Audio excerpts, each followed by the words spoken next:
Assalamu alaikum дагы бир жолу урматтуу телекөрүүчүлөр. Мынакей саатыбыздын 3 бөлүгүндө абдан сонун кызыктуу башталып турган кезибиз. Мынакей ар жекшемби көрсөтө турган тамадалар таймашы старт алган кези. Албетте мынакей биздин бүгүнкү тамадаларды тааныштыра өтсөк, Ак Бата продюсерлик борборунун жетекчиси, негиздөөчүсү, ырчы, обончу десек болот, аткаруучу, бийчи, абдан көп кырдуу талант, эрке кыз десек тамада Мирзада Калыкова эжекебиз келген. Андан кийинки анын атаандашы жаныбызда отурган муруту бар, мурутубардын үмүтү бар демекчи мыкты тамада алып баруучу, алып кетүүчү Айбек Келсинбеков мырза.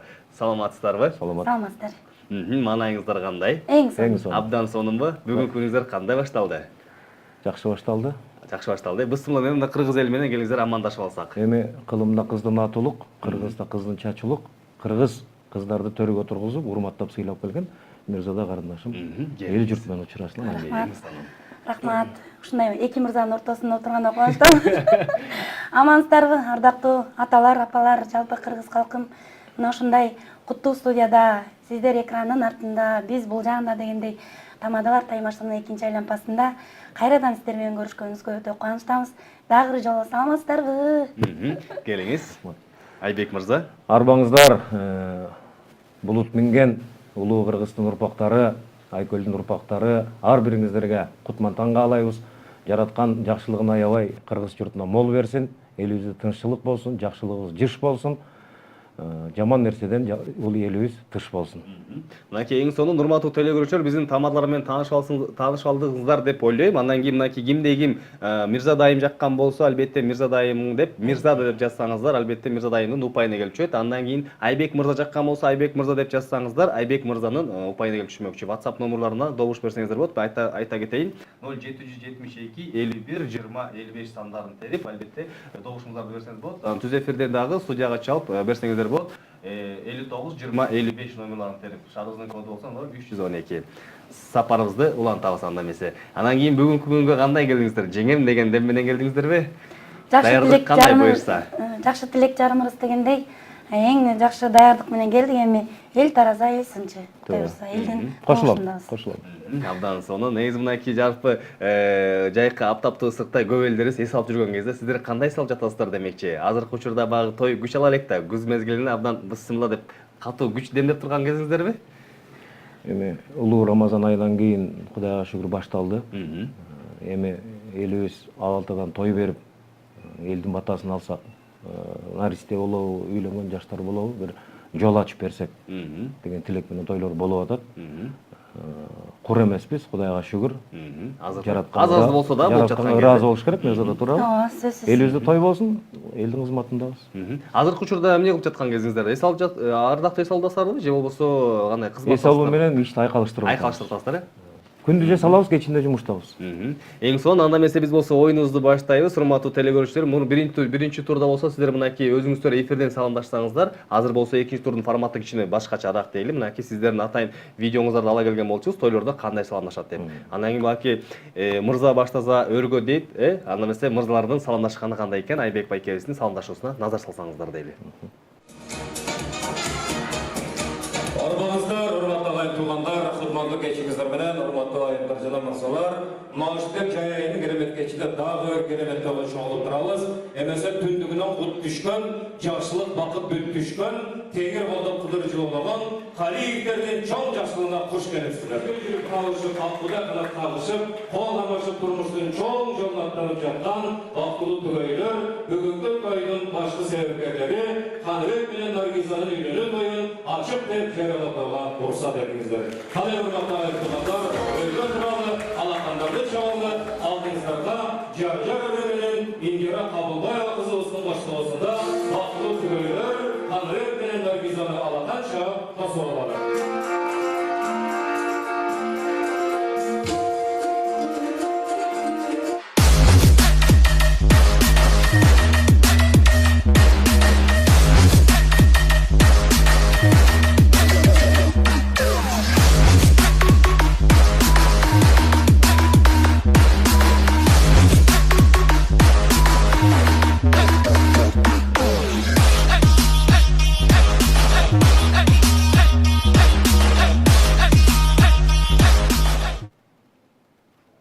Мынакей урматтуу телекөрүүчүлөр, Айбек мырзанын саламдашканын көрүп алдыңыздар. Ал эми кезек Мирза дайымда. Назар салабыз.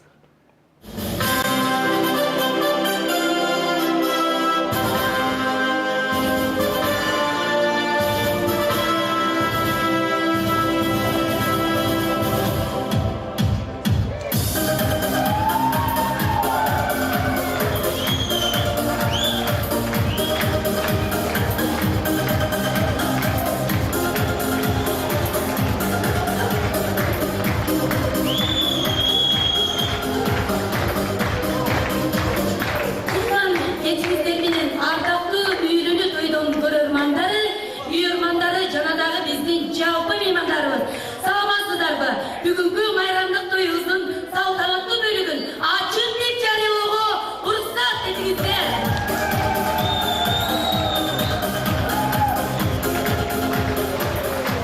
Арыштан таштап кадамды, алыстан айтам саламды.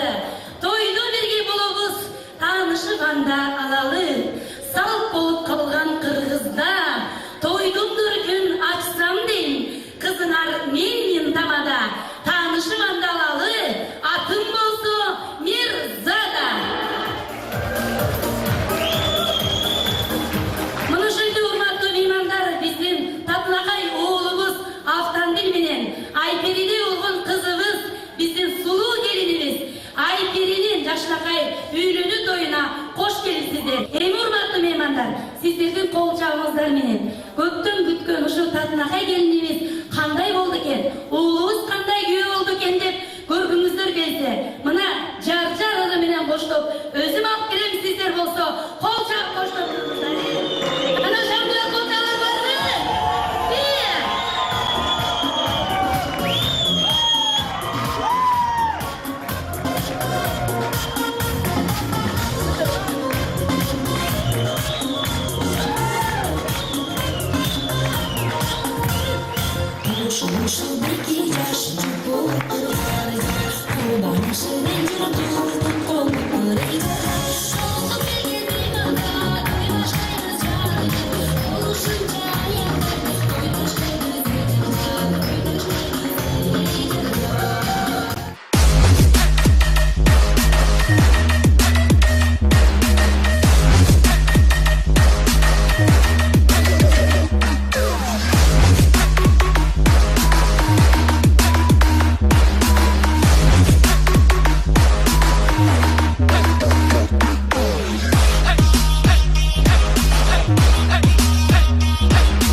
Мынакей урматтуу телекөрүүчүлөр, биздин тамадалардын саламдашканына назар салып күбө болдуңуздар дейли. Эми добуш бергенди унутпайбыз. Албетте кимде ким Мирза дайым жаккан болсо, жөн гана Мирзада деп добушуңуздарды берсеңиз болот. Кимде кимге Айбек мырза жаккан болсо, Айбек деп добушуңуздарды берсеңиздер, биз дароо эле кабыл алабыз. Анан эфирибиздин жыйынтыгында кайсыл тамада мыкты экенин аныктап алабыз. Негизи эле мыктылардын мыктысы мынакей биринчи турду утуп келген эки тамадабыз тең биздин төрүбүздө төрлөтө отурган кездер дейлиге. Кыргыз элимде баягы саламдашкандан кийин эле не жаңылык деген суроо кетет экен. Анан сиздерде азыркы учурда не жаңылык болуп жаткан кез? Кененирээк айтып кетсеңиздер. Эң олу ушул саламдашууну эл журт менен амандашып кетпедикпи? Анан Кыргызда багы саламдашкандан кийин үйлөнүү тойдо сөзсүз жар-жарыгы менен алып кирген бизде сохпат. Анан азыр саламдашууда ошо жар-жар менен алып кирип кеттик. Эми эки жумушту бир кылдык. Анан биринчи жаңылыгымды коеюн. Экинчи жаңылыгыбыз болсо ушул улуу Рамазан айында тилектин баардыгы кабыл болот дейт. 3-июнь күнү борборубуздагы Токтоболот Абдымомунов атындагы Кыргыз улуттук академиялык драма театрында ушу өзүм жетектеген Ак Бата продюсерлик борборунун жана өзүмдүн жеке концертимди борбордо биринчи жолу бердик. Театрлаштырылган ошо Теңир ата менен Умай энебизди батасын алып, анан ошо биздин борбордогу кичинекей бийчи балдарды, ырчы балдардын баардыгын сахнага түшүүсүн кесип, Кыргыз элинен бата алдык. Бул эң чоң жаңылыгыбыз. Кудай буйрса, акыркы убакыттарда ошол экрандардан көрсөтүлөт. Андан кийинки экинчи жаңылыгыбыз болсо ошол борборубузда дагы бир чоң таймаштар болуп жатат. Биздин ага эле чекчен апаларыбыздын ар кандай топ болуп бөлүнүп, ошо апаларыбыздын жан дүйнөсү жаңырып дегендей үйдө бош отура бербей, чоң энелердин, тайэнелердин, негизи эле ага эле чек апаларыбыздын өзүнчө бир топ болгон группалар түзүлүп, ошолор мына шайыр апалар, ага эле чек апалар деген конкурстарга катышып атышат. Мына ошол 8 апаны азыркы күндө режиссер катары, хореограф катары ошол конкурска даярдап жаткан убагыбыз. Уже топтолгон, таптап атасыз, сиз туура айтасыз, таптап. Мүнүшкө таптап, анан азыр 2 августта Кудай буйрса ошол сапарга аттанышат. Ошо апаларыбызга да эфирден пайдаланып, ийгилик каалап кетейин деп айтып. Жакшы жаңылыктарыңыз бар экен. Сизде, Айбек мырза? Бизде болсо жакында эле айылдаш Бишкекте жашаган айылдаш азаматтар менен жолугуп сүйлөштүк, бир коом түзсөкпү деп. Себеби дегенде айылга көп нерсе жардам берсе болот. Спорт зал куруп берсек болот, суусун чыгарып берсек болот. Ошол детальдерди сүйлөшүп атабыз.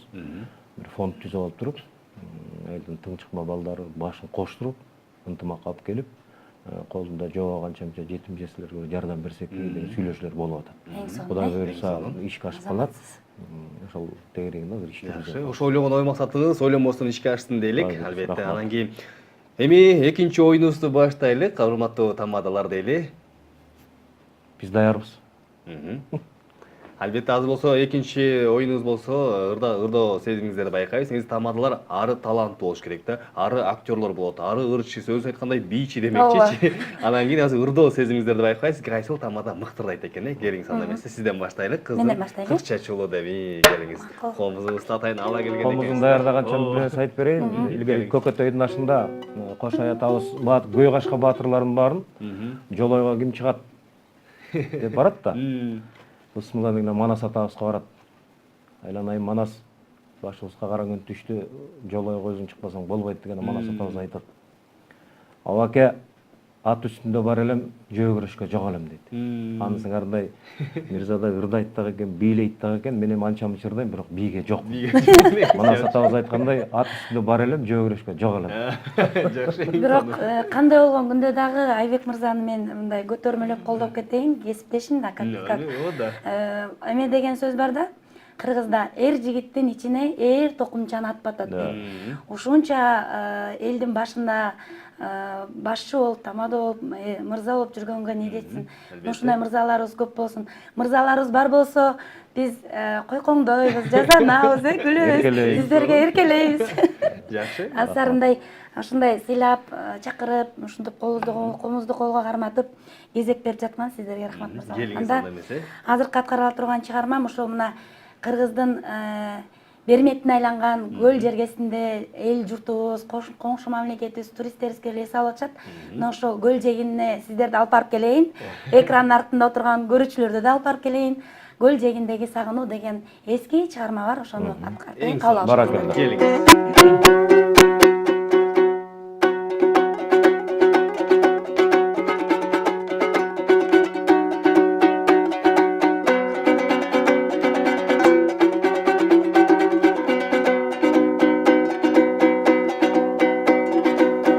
Otursam gölün boyunda,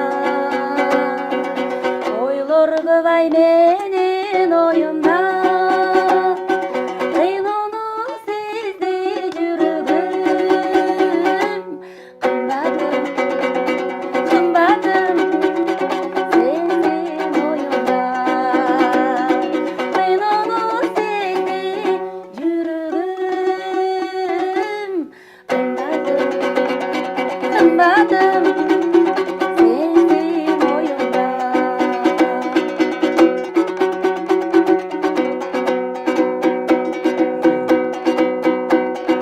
Şeyleymin gördüm kumdarım, Karkabayta senden kumarım. Kumdan köp oygo çöktürgöy, Esinci, bu gen sonarım. Kumdan köp oygo çöktürgöy, Esinci, bu gen sonarım.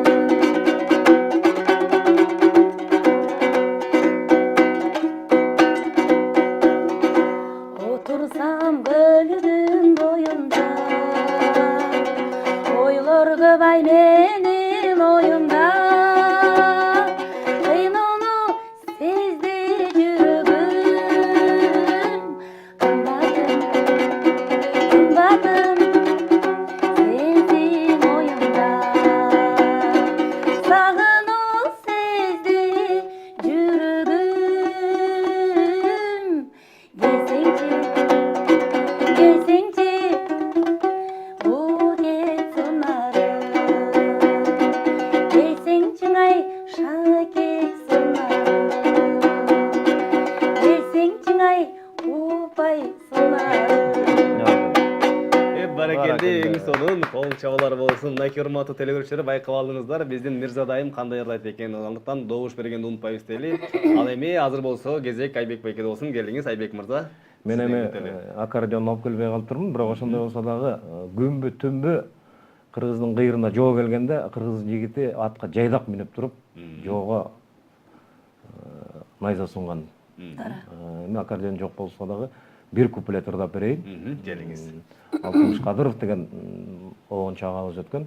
Керемет ырлары бар, Мирзада жакшы билесиң, Ооба. Ошол агабыздын сен менин жал-жал көзүм, жал-жалымсың деген сонун ыры бар. Ошодон бир куплет ырдап берейин. Мени карап ырдасасыңдай. Сен менин жал-жал көзүм, жал-жалымсың. Сен менин жандай көргөн ардагымсың. Сен мага сүйөм деген бир сөз айтсаң, өзүңө бүт өмүрүм арнарым чын. Жал-жалым, жал-жалымсың, ардагым, ардагымсың. Сен мага сүйөм деген бир сөз айтсаң, өзүңө бүт өмүрүм арнарым чын. Жал-жалым, жал-жалымсың, ардагым, ардагымсың. Сен мага сүйөм деген бир сөз айтсаң, өзүңө бүт өмүрүм арнарым чын. Жал-жалымсың, ардагымсың. Мынакей урматтуу телекөрүүчүлөр, мынакей Айбек мырзанын дагы ырдаганын байкадыңыздар. Кандайдыр ырдайт экенин. Ал эми упай бергенди унутпайбыз дейли. Мирза дайымыбызга токтолгон болсоңуздар, Мирза да жөн гана WhatsApp аркылуу жөнөтсөңүздөр болот. Эгерде Айбек мырзага жөнөтсөңүздөр, Айбек деп жөнөтсөңүздөр болот. Албетте анан биз эфирдин акырында жыйынтыгын чыгарабыз дейли. Анан кийин Айбек мырзага сизге суроо болсун. Мынакей азыркы учурда биздин бүгүнкү күндө баягы ордолор абдан көп. Тамадалар ордосу, анан кийинде ведущих деп атайын, өзүнчө кылыпчы. Ошол ордолорго сиз көз карашыңыз кандай? Ошондой туурабы же өзүнчө эле тамада болгондон кийин тамада болуп чыгыш керекпи? Же ошо тамадаларга ордого киргенде баягы өзгөчө бир жеңилдиктер келеби дегендейчи? Эми биринчиден ордолордун жана борборлордун түзүлүп атканы бир чети жакшы. Себеби дегенде көрө көсөм болосуң, сүйлөй чечен болосуң дегендей. Өзүңдүн казанында кайнай берсең, жылыш болбойт. Бизден улуу агалардын кандай той өткөргөнүн көрүш керек. Анча жаштар бар, үлгү болгондой болуш керек. Азыр эми жаштар көбүнчө ушу батыштын менталитетине ооп баратат. Эми кыргыздын тоюнда ак сакал бар, көк сакал бар. Эл сыйлаган, журт сыйлаган азаматтар отуруп калат. Эми кээде одоно сөздөр кетип калып атат, одоно оюндар кетип калып атат. Ошонун баарына көзөмөл болот. Көзөмөл болуш керек да. Анан улууну көрүп кичүү өскөн да Кыргызда. Туура. Жакшы жагын алган, үлгү боло турган адамдарыбыз көп. Эшенкул Барпиев байкебиз түзгөн борбор бар. Мен билгенден. Анан Эрлан Абдыкапаров деген дагы азаматыбыз бар, Тамадордо деп түзүп жүрөт. Көп тамадалардын башын бириктирип жүргөн азамат жигиттердин бири. Анан жаштардын гильдиясы бар. Андан тышкары мына Дүйшөнбек Байдөөтов агабыз, Кыргызбай Осмонов агаларыбыз, Темирлан байке көп эми айта берсе баягы кыргыздын жакшылыктарынын башында жүргөндөр. Мына ошолорду карап жаштар түздөнүш керек. Көп нерсесин алып калыш керек. Андан кийин жаштар ошону жалгыз эле алып калбай, өсүп келаткан балдарга да өткөрүп бериш керек. Бул жакшы нерсе. Сиздин көрүшүңүз, көз карашыңыз боюнча жакшы мектеп да бул. Ошондо сиз дагы бир барсыз, ордолордо. Топтор же өзүнчө азыр алып жүргөн кезиңизби? Биз азыр эми орто муундагы тамадалар катарына кошулуп калдык да эми. Анан жаңы үйрөнүп атам, жаңыдан тамадылыкка аралашып атам деген азаматтар барып үйрөнсө болот. Анан бизге балдар келип калат, ушундай тойду баштап атты эле, алпарчылык кандай совет бересиз, кандай кеңештерди бересиз, айтып беребиз баардыгын. Нуктан чыкпагыла, кыргыздын салтын белгиле, тарыхын белгиле, географиялык жер аттарын белгиле. Мисалы, Мирзада Баткендин кызы болсо, Баткенден кимдер чыккан? Кандай улуу адамдар чыккан? Ошолорду айтыш керек. Даңазалап, Даңазалаш керек. Кайердин кызы? Баткендин өрүгүн айт. Ак Турпактын күрүчүн айт. Исхак Разаков баштаган Абдыкадыр Орозоковичин айтыш керек. Албетте, эң сонун болот, Анан жаттап эле та деп кете берген болбойт. Ар бир жердин өзүнүн плюс жактары бар. Касиеттүүлүгүн айтыш керек. Касиеттүү жерлери бар, өзгөчөлүктөрү бар, салт санаасында анча-мынча окшошпогон нерселер бар. Ошонун баарын камтып келип айтыш керек. Эң сонун. Менин оюм ушундай. Эң сонун, албетте, жооп гана тандыралык болду десек болот. Андан кийин сизге келсек, кезек. Баягы азыркы учурда айымдардын тамадалык алып баруучулугу кичине көбөйүп баштаган учурда. Анан кийин сиз жаңы алып барып баштаганда, эч кандай баягы кандай сындар келген эмес белем, эмнеге алып барат, баягы болобу, болбойбу деген сыяктуучу. Сөзсүз аны мынан 9 жыл болду, 9 жыл мурун артка кайталы. Ошо биз тамада болуп калганыбыздын себеби деле ошо биз телеэкранда өзүңдөй болуп алып баруучу болуп иштеп жүрчүбүз, режиссер болуп иштеп жүрчүбүз. Анан кийин бир аяш атам, Марат деген аяш атам бар. Ошол аяш атам небересине той берип калып эле анан, ай, тамаданы чакырып эмне кылам, сен өзүң турбайсың, алып барасың, кызым деп ушул аяш атам мага аябай дем күч берди да. Тушоңузду кескен экен. Тушоңду кести да, анан кийин аябай баягы жоопкерчилик да, анан аябай даярданып, кесиптешим айткандай изденип, жентек тойдо эмнени ачыш керек экен, эмне ырым-жырымды билиш керек экен, ошонун баардыгын изилдеп анан алып бардым. Алып баргандан кийин эле, ой, сонун алып барат экенсиң деп эле визитка сурашты. Алдында визиткам да жок болчу. Ой, түшүнүк да жок болчу да. Анан телефон номерлерди алышып, антимиктеп эле анан ошону менен эле узап кеттик да. Анан кийин эле чакыра башташты. Анан көбү ишенбейт. Өзү кенеде эле болгон кыз болсо, өзү кыз болсо, жаш болсо, ушул кишиге баш ийеби? Ошончо тойду алып бара алабы? Анан мен өзүмдүн күчүмө өзүм таянып алып барам. Баары жакшы болот. Тойдун несин айтчумун. Сарсана болбоңуз, сонун болот деп. Анан чындыгында тамадалык кызматты башында ушинтип айтып жүрчү. Андан кийин эми кесиптешим айткандай бара-бара көч түзөлөт дегендей түзөлдүк, эл журтуна, эл оозуна алынып баштадык. Анан чакыруулар көп түшөт баштады да. Анан мындай нерсе мага операторлук кызмат менен ошо тамадалык кызмат башынан өттү да. Оператор болуп да иштеп жүрдүм. Анан аймоо оператор кыз тартат экен деп анан Казакстандан тартып барсам алар таң калышпады. Кыргызстандан, Бишкектен бир оператор кыз келиптир. Мен анан ошол кыздын тартканын көрөлү деп, анан аяктан да буйрутмалар түшө баштаган да. Анан ошо стереотип болот да. Кыз кишиге тамадалыкка, операторлукка көздөрү көнбөй, болбойт деген деп жүргөн нерсени талкалап, жеңип болот, Кудай буйрса, бардыгы сонун болот деп. Айтып коет экен, тиги кыргызга жигитке 70 ыраазыкка, сизге такыр эле 80 ыраазыкка деген да. Эң сонун. Мирза Доголай бир нерсе айтып берейин, бул кантип той баштаганын айтып берип атпайбы? Менде да бир окуя бар ошондой. Кайсы жыл экени эсимде жок. Ал кезде биз жашпыз, айылды чаңдатып, аккордеон, гитара, комуздун коштоосунда ырдайбыз. Дос балдар бар, Замир, Сагындык, Алмаз, толтура айылда дос балдар. Рамазан айтабыз. Ал кезде элдин пейили жакшы экен. Койгосун салып берет.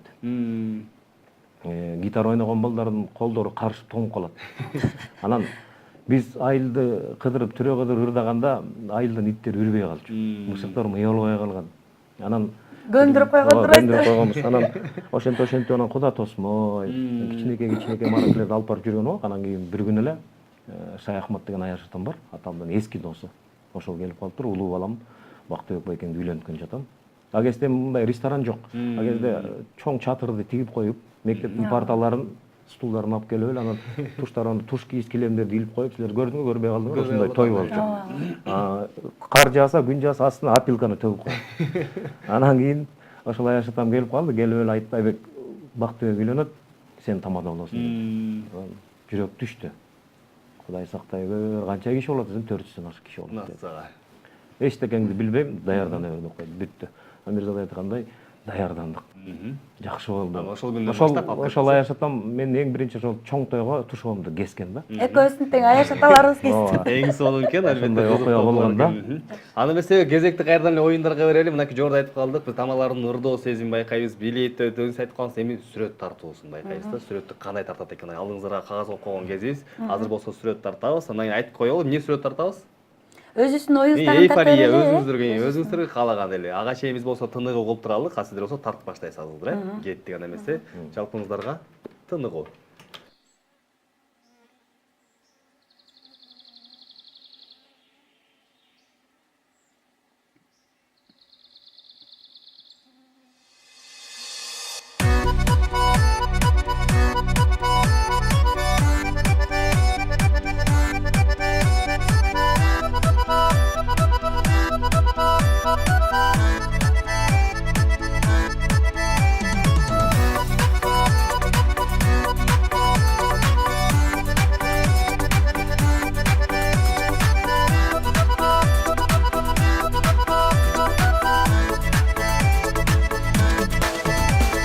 Жол көрдүм тоолор ашып мелдереген, жигит көрдүм каршы терши таш жереген. Эрилек грейдеридин айдап алып, тобузуп жол бетине кум шелеген.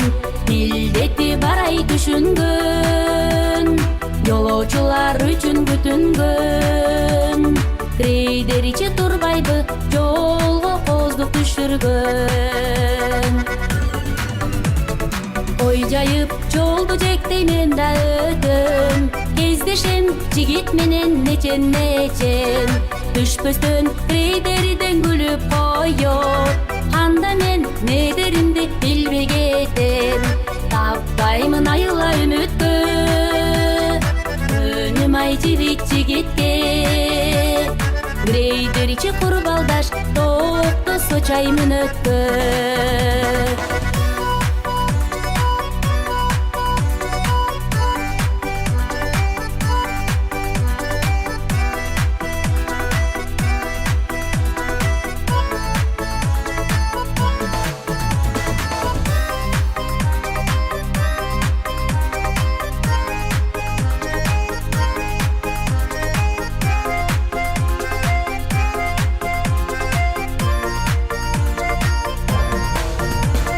Жол көрдүм тоолор ашып мелтереген, жигит көрдүм каршы терши таш жереген. Эриле грейдеридин айдап алып, тобузуп жол бетине кум шелеген. Милдети барай түшүнгөн, жолоочулар үчүн күтүнгөн. Грейдер ичи турбайбы, жолго коздук түшүргөн.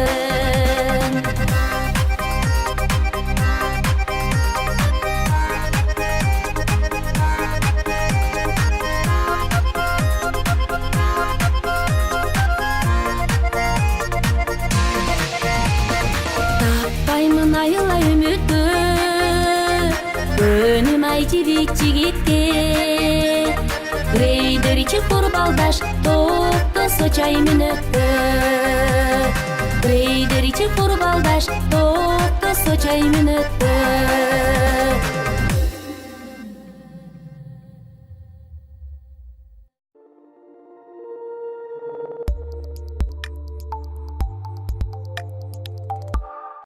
ITV Акнет. Санариптик теле көрсөтүү жана интернет. Жер үйлөрдө 2000 сомдон кошулууга шашылыңыздар. ITV Акнеттин артыкчылыктарын азыртадан баштап сезиңиз. Телеканалдар көп, интернеттин ылдамдыгы жогору. Кошулуу бир чалуу менен 61 11 55.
Кыргызстан жүрөгү мекен деп соккон адамдар жашап жана эмгектенген сүйүктүү өлкөбүз.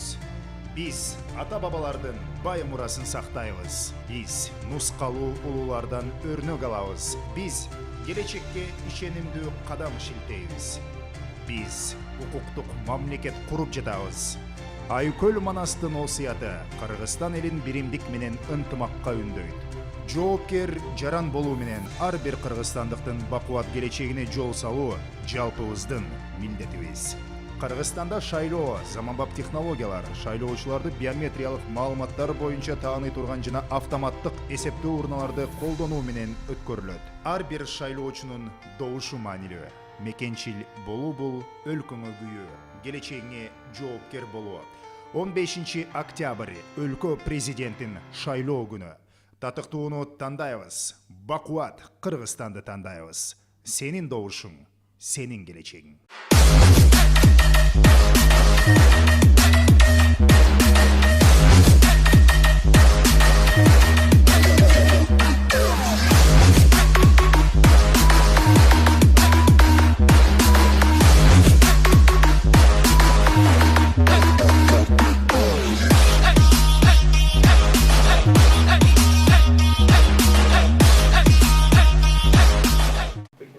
Мынакей урматтуу телегөрүүчүлөр, бизди тыныгы кылып бүткөнчө рекламалык, жарнамалыкка биздин тамадалардагы сүрөттөрүн тартып өтүп калган кези, албетте биздин Мирза дайымдын фантазиясы күчтүү болуп кетип, абдан катуу тартты. Келиңиздер, азыр көрөлүк бул жерде эмне тартканыбызды. Айтып берейинби? Айтып берсеңиздер, сүрөттү көрсөтүп туруп бул жакка келиңиз. Урматтуу калыстар тобу деп коеюн. Бул жерде баягы негизи ак батанын касиетин аябай жүрөгүмө бекем тутуп жүргөн кыздарданмын да. Анан эл журтубузда ошо ак бата алалы деп той берет да. Туура. Кесиптешим айткандай, биздин тилегенибиз той дегендей, кашкын тилегени кой дегендей. Анан бул жерде ошо ак батанын касиетин бергим келди. Ала тобуз эч качан булут көргөн жоксуздар, булуттар жок. Только күндүн нуру тийип, ошо жаратканыбыздын, теңирибиздин берген нуру ар дайым кыргыз элине тийип турсун деп ушундай кылып күндүн нурларын тарттым. Биздин аска зообуз, ала тобуз. Бул жерде болсо түндүгүбүз, боз үйүбүз. Бул жерде ак батанын боз үйү деп боз үй тиктим. Бул жерде болсо ушул ак батанын үйгө кирип атканда, ушул конушка кирип атканда, бул жерде көрдүңүздөр пирамида каналынын туусун тарттым. Эмне себептен ушул пирамида туусунун каналынын боз үйү тигилип, кыргыз журтчулугуна тамадаларды алып чыгып, эл журтты алып чыгып, сиздер да ак бата алып атасыздар, ошонун жөрөлгөсү болсун дедим. Экинчи ирети ушул пирамида каналдагы ушул ак бата конушунан бата алып, өркүндөп өсүп, дагы мындан дагы ийгиликтер көп болсун дедим. Мунун айта берсем көп да. Ал эми бул жерде болсо ошо эшиктин алдында той болуп жатат. Бул жерде кымыз, куюлуп көкөрлөрүбүз бар, аталарыбыз, Аксакалдар. апаларыбыз комуз жерде отурушат. Анан бул жерде казанда эт кайнап атат, бул жакта буркурап самовар кайнап атат, жыты келип атат. Келип атабы жыты? Келип атат, келип. Камич айдыңбы? Ооба. Анан бул жерде кыз жигитибиз үйлөнүп, аталардан бата алганы турат. Бул жер болсо көк кашка суу, эшиктин алдында жашыл чөп, мына сет гана жетпей калды да. Айтып коеюн. Бул жерде жашыл сеттер бар. Бул жерде көк өңдөрүбүз бар. Кыз жигитибиз үйлөнүү тою менен келип аталардан ак бата алган. Мынакей ылдый жагынан бүгүнкү числону жазып, келиңиз атаны жазып туруп кол коюп коебуз. Келиңиз. Эми сиз тааныштыра бериңиз, урматтуу Айбек мырза. Мен деле экөөбүздүн оюбуз бирден чыгып атат. Кыргыздын улуу тоолорун тарттым. Анан күн кандай тийип турса, кандай жаркырап турса, кыргыз журтунда ошондой тийип турсун деген тилек менен тарттым. Анан кыргыз азыр жайлоогерчилик деген убак болуп атат да. Элдин баары жайлоого дей салып атат. Жайлоо азыр болуп, толуп турган убагы, сонун убагы. Кыргыздын боз үйү мына мамыда ат байланып турат. Казанда очокто от кайнап атат, эт кайнап атат. Беде шараккан суу кыргыздын табиятына мүнөздүү жашоону. Мынаса кыргыз жыттанган сүрөттөр экен, Ошону тарттым. Эң сонун. Мынакей урматтуу телекөрүүчүлөр, сиздер да байкадыңыздар, кимде ким абдан сонун сүрөт тартат экен. Эми добушуңуздарды берүүнү унутпайбыз. Албетте абдан сонун активдүү катышып атасыздар сиздер дагы. Анан бул жерде суроо түшүп келген экен, биздин тамадалар кайсыл жердин кулундары экен депчи. Ушул туурасында кененирээк келиңиздер. Мирза айтагай. Мен ошол Кыргыз Республикасынын ажайып кооз Теңир тоонун койнундагы Нарын областынын Актала районунун Тоолок Молдо айылынын кызы болом. Акталанын ак кызы экен урматтуу телекөрүүчүлөр. Эми Айбек Тайлак баатырдын урпагы. Тоолок Молдо атанын кыбыра ныбыра чебиретебиз. Уруум болсо кайдуулат. Келиңиз эми Айбек. Актала элине да барып, Актала элинин сыйын көргөнбүз.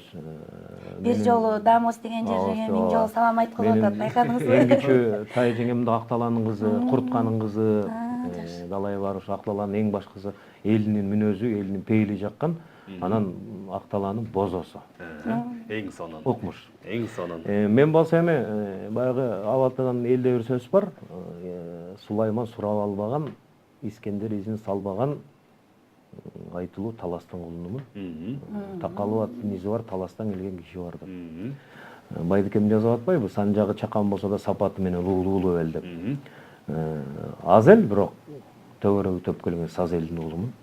Баарыбыз кыргыз атанын урпактарыбыз. Мына сен дагы, мен дагы, Мирза дагы эфирде нар жагында иштеп аткан жайнабаш болгон чыгармачыл жамааттын баардыгы мына кыргыздын урпактарыбыз. Кыргыздын урпагы. Кыргыз бөлүнбөйлү, бүлүнбөйлү биригеле. Мынакей, эми урматтуу телекөрүүчүлөр, мынакей биздин тамадалардын сүрөт тартуу жөндөмүн да байкадык. Эми 3-чү оюну болсо тамадалардын эми көркөм окуусун билелик. Албетте Азима Аконованын Кусалык аттуу китебин ала келтилек. Атайын ырсаптарынан кийин ушул жерде экөөбүз эки дүйнө деген ыр бар экен. Ушуну Мырза эжеке сизден баштайлы. Келиңиз.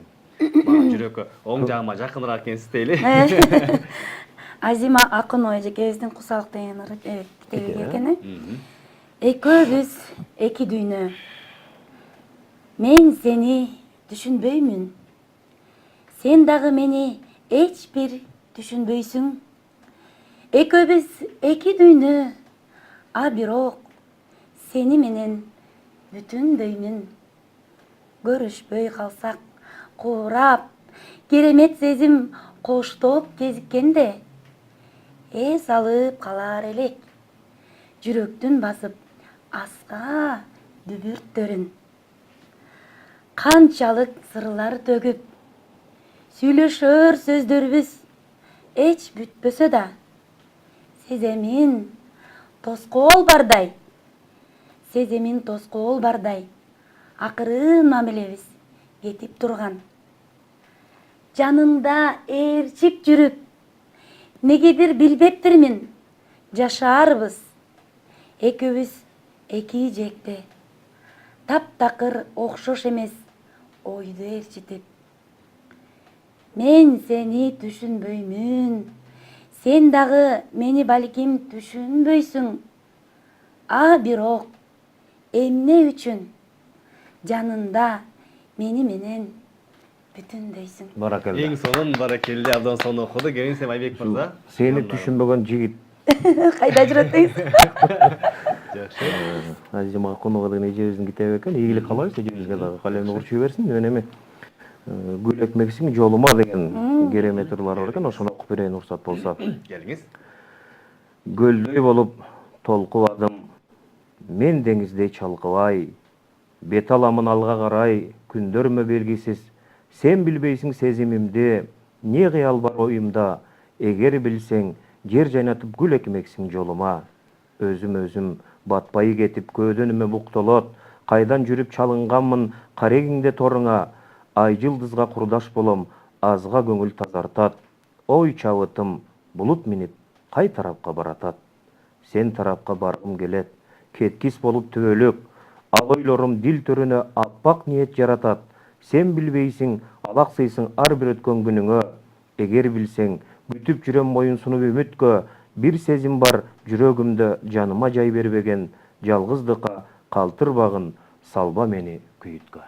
Эң сонун кол чабуулар болсун. Абдан сонун окудуңуздар. Мынакей урматтуу телекөрүүчүлөр байкадыңыздар. Жүрөктөн чыккан сөз жүрөккө жетет дегендей. Албетте, мынакей Азима Конова эжекебиздин кусалык аттуу жакшынакай ырсаптарын окуп кетишти. Биздин тамадалар арасындагы жогоруда байкадыңыздар, урматтуу телекөрүүчүлөр. Кимде ким абдан сонун мыкты окуган болсо, сизге жаккан болсо, мынакей добуштарды берүүнү унутпайбыз дейли. Биз болсо сапарыбызды улантабыз алдыны көздөй. Негизи мынакей тойлорду абдан апарып жүрөсүздөр. Тойдун аягында берүүчү бата бар, кыргызымда бата бар дейт. Батаны берет, алтынды он аталар менен апалар демекчи. Анан көбүнчө тамадалар берет батаны. Азыр болсо эми кезекти батага берелик. Кимде ким кайсыл тамада мыкты берет экен. Назар салабыз. Туугандар, жамгыр менен жерге көрөт экен, бата менен албетте элге көрөт экен. Кыргыздын түбүнөн бери түтөгөнү, күчөгөн сайын күчөгөнү албетте улуу батанын касиети.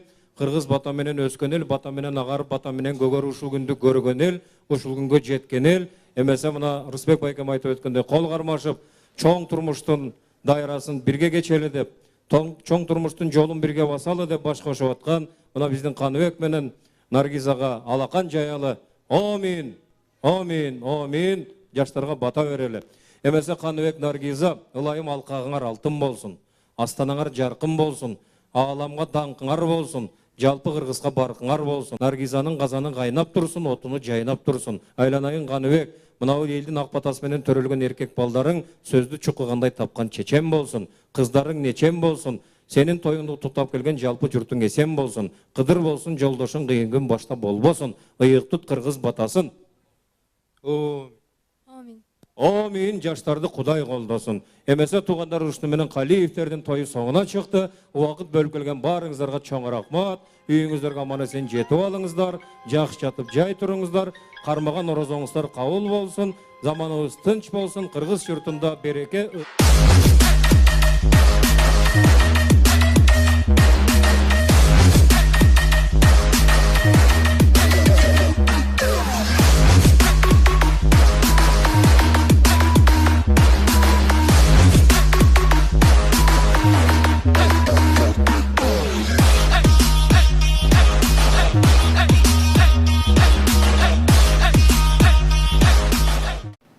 Ал эми мына урматтуу телекөрүүчүлөр, дал ушундай батаны Мирза дайымдан күтөбүз. Кандай берет экен, назар салабыз. Амин. Амин. Келиңиздер.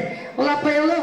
Көтөрүлүү билекти, айталы жакшы тилекте. Талант менен мээриндин казаны ашка толсун. Чоң үйү башка толсун. Ата-энесин ардактаган, эли журтун барктаган, бир тууганын сыйлаган, Кыргыз элинин жакшы үлгүлүү жаштарынан болсун. Жаратканым жалгай берсин, жакшылыгын арнай берсин. Теңирим бере берсин, тегеретип келе берсин. Келеркиде Кыргыз элинен, Кыргыз журтунан алган ак батасы менен көшөгөлөрү көрүп, Кудай буйрса, бешик тойго, жыйынтек тойго келиңиздер. Амин. 6 саат бою тынбай такылдап сүйлөсөм тажабаган, айтканымды угуп тынч отуруп берген.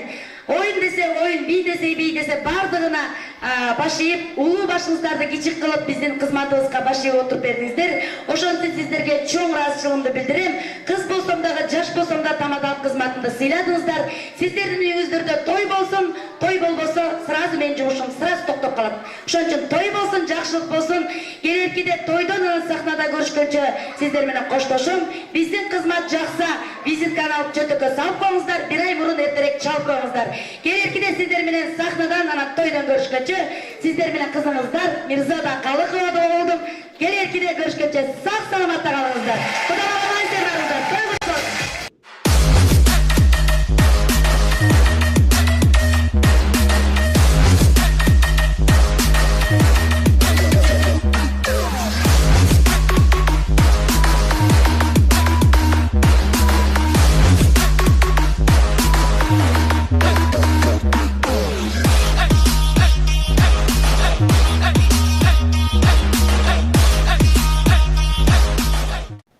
Мынакей урматтуу телекөрүүчүлөр, биздин тамадалардын батасына да күбө болдук. Ал эми ушул мен бата тууралуу суроо берейин деп элем. Батасы Селил болбойт баталган, кем болбойт деп атагандан кийин бата берүүдө негизи атайын баягы сөздөрдөн алып жаттайсыздарбы же болбосо улуу муундагы адамдардан барып сурайсыздарбы? Негизи батаны кайерден аласыздар демекчи? Же болбосо ошол айтып жаткан учурда өзүн өзү айкалышып, куюлушуп чыга береби дегендей. Эми бата деген бул эң ыйык нерсе. Адам менен Алламдын ортосунда кыргыз эми сөз аркылуу көпүрө түзүп келген эл да, жогорку күчтөр аркылуу энергетика бар. Ошол аркылуу жасап келген. Анан эми көпчүлүгү жаттап алып берет. Анан тамада болуп жүргөндөрдүн көпчүлүгүнүн көкүрөгүндө данек бар да. Көрөңгө бар. Ошо сөздү уйкаштырып кетүү. Жаңактап. Жагынан таап кетүү, биягынан таап кетүү эми көпчүлүк учурда келе берет. Анан улуу аксакалдардын биз куйма кулак болушубуз керек. Каерде болбой эле тамадалар жакшы сөз таңдып турабыз. Туура. Эл ичинде болуп калабызбы же агайын туугандардын арасында тойдо болуп калабызбы, достордун арасында отуруп калабызбы, жакшы сөздү ирге алабыз да, көкүрөгкө сактап коебуз. Ошону анан элге беребиз кайра. Жакшы. Сизде? Өзүбүздүн атыбыз айтып тургандай эле ак бата деп ошо төрөлгөндөн баштап билчү эмесмин. Анан ошо тойго аралашкандан баштап бата деген бул эмне? Мурун биздин өзүбүздүн ата бабаларыбыздын жолуна кайрылсак, азыр баягы акча сурап атышпайбы? Эмгек кылса эле акча канча бересиң деп. Мурун болсо ошо ат үстүнөн атын ала койгондо да атаке, апаке, батаңызды бериңиз деп ошо батасын алып калайын деп чуркашып жүргөн. Анткени батанын касиетин сезишиш келген да ошол кезде. Ал эми азыр болсо эмнегедир эң кайгырганым, жүрөгүмдү ооруткан ошол батанын жок болуп баратканы да. Батанын касиети касиети дегенде кандай? Эми биздин сөз касиети, кудуретибиз ошол батанын айтылышы сөз аркылуу жетет да. Анан кыргыз эли негизи куйма кулакпыз. Батаны сөздү угуп, маани берип эл журтубуз аябай калыс келген да. Азыр деле ошондойбуз. Бирок мына кесиптешим деле тойдун үстүндө жүрөт. Бата бериңиз деп аксакалдарыбызды чакырсак акыркы убактарда ошол тос менен бата экөөнүн эмеси орду бирдей болуп калган. Артыңда доллар бассын, астыңда евро бассын деп берет, бул бата эмес. Каалоо тилек менен тилек бөлөк, бата бөлөк. Анан ошол батаны Кудай буйрса оюмда бар. Ошол эң жакшы бата айткан Ак бата продюсер борборунда бир долбоор түзгөнбүз. Мирхамит деген бир жигитти тааныйсыздар. Ошол жигит экөөбүз Ак бата долбоор түздүк, аталардан Ак бата деген. Ошо биздин эң сонун касиети күчтүү аталарыбыз, апаларыбыз айылда, жерде, айыл жергесинде көп жерде бата айткандар, аябай күчтүү бата айткандар бар да. Мына ошол баталардын баарын чогултуп алып, анан ошо реклама кетип атпайбы? Ошол реклама аркылуу эл журтка ошол батанын касиети менен, кырааты менен бердирип турсак эмнеге болбойт? Анан эл журтубуз ошол батаны үйрөнүп алып туруп, ой мына мындай айтсак болот турбайбы? Анан тойлор болуп калганда негизи мага көбүрөөгү кайрылат, көп эл кайрылат. Мирзада ошо тос жазып берип койчу, анан бата жазып берип койчу депчи. Анан кесиптешим айткандай, бата бул жүрөктөн чыгыш керек. Көкүрөктөн чыгыш керек. Ал жаттап алгандагы өзүнчө бир талант. Бирок эң негизгиси касиет иштей турганы бул эли журтубузга ошол жүрөктөн чыккан бата жүрөккө жетет. Көбүнчө ошондо сиздики жүрөктөн чыгат. Жүрөктөн чыгып, анан кырааты менен, касиети менен айтыш керек. Батаны негизи эң негизгисин айтып коеюн. Аталар берген бата, мырзалар берген, аксакалдар берген бата касиети бат иштейт, анан күчтүүрөөк болот. Энелердин берген батасы, бул эне тилеги. Эне тилеги сөзсүз айтылыш керек, бирок аталардан кийин айтылыш керек. Мирзанын сөзүн улай эле, кыргыз батаны улуулардан кубалап жүрүп бата алган да. Мисалы, Аксыда жаткан жеңи жок, Арсланбек акын кабарын угуп, атайын көлүгү издеп барат, Кыркырага. Издеп барганда Арстакен сыркоолоп калган учур экен. Нары карап жатат, жеңи жок. бир селтете чөт дагы эмне теңсинбей атабыдан анан ырдайт болбайды. Баталамдап келген. Ырдайт да ырдагандан анан Арстанбек оодарылып туруп анан кийин жакшылап сыйлап көңүлүн алып кетеринде бата берет. Кургак жерге тамчы бол, зөөкөрдү чабар камчы бол, дүлөөлөргө кулак бол, чөлдүү жерге булак бол. Эң сонун бата. Жамандардан ырак бол, жакшыларга ынак бол деп бата берген. Көрдүңбү? Кандай керемет бата. Манаста деле Каныкей апабыз, Манас атабыз башка чукак болуп төрөй албай жүргөндө Кошай ата Каныкей апага бата берет. Ошо батадан семетей туулуп атат. Көрдүңбү? Батанын касиети кандай. Эң сонун мынакей биздин убактагы соңуна келип бараткан сыйт абдан сонун мынакей. Анан кийин азыркы учурда силерде кандай сезим болуп атат? Утам деп келгенсиздер да. Азыр кимде ким утулуп калса таарынбай Эч кандай. Абдан сонун э. Бул жерде баягы утуш эмес, бул жерде баягы атыш үчүн. Негизи силер да мыктылардын мыктысыңар да. Анда эмес азыр болсо мынакей кезекти жыйынтыктоочу убакыт келип калган экен. Азыр WhatsApp номеру аркылуу канча добуш келгенин байкап алалык. Айтып кетсеңиз, урматтуу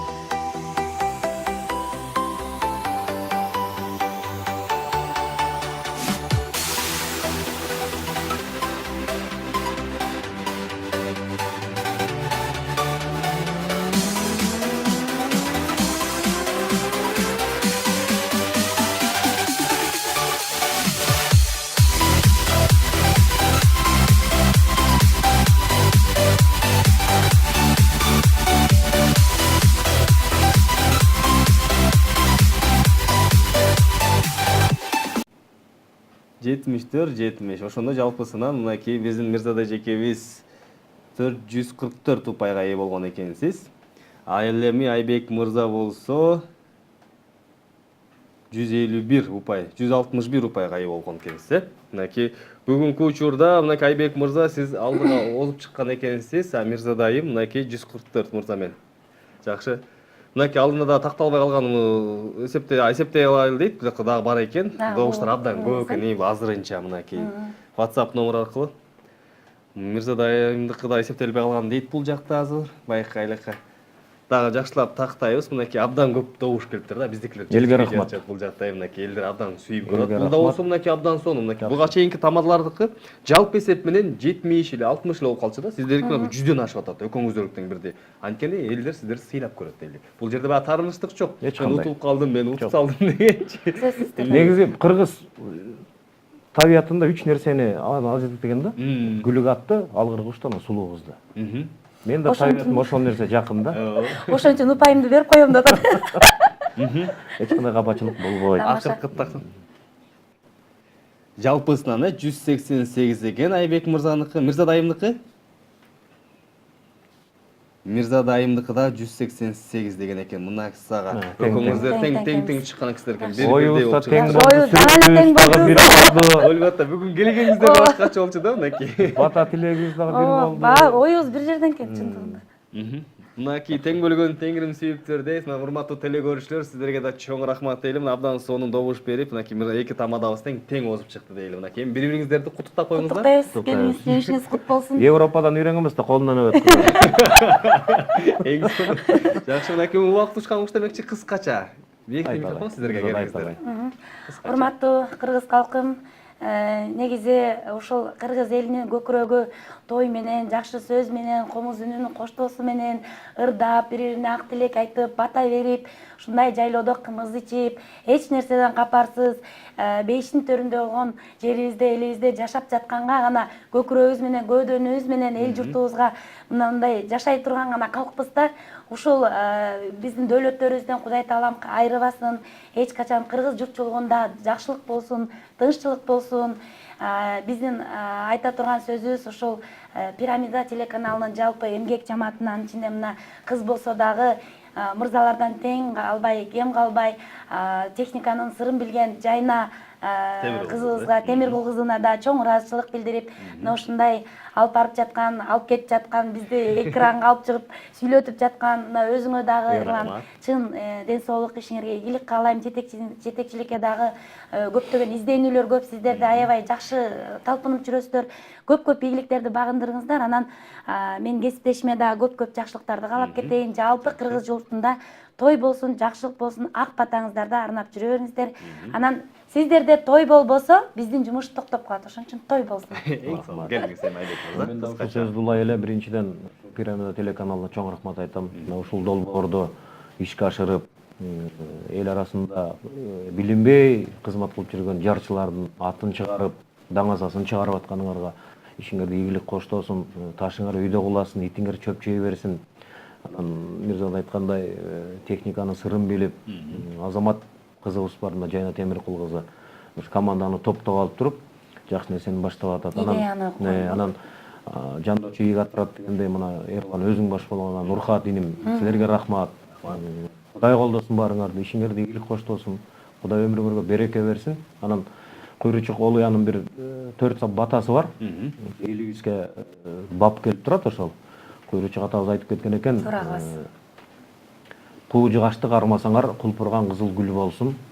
Куу курайды кармасаңар, жашыл утулар бүрү болсун. Дайыма күйүп турган оттой болгула, жайнап турган чоктой болгула.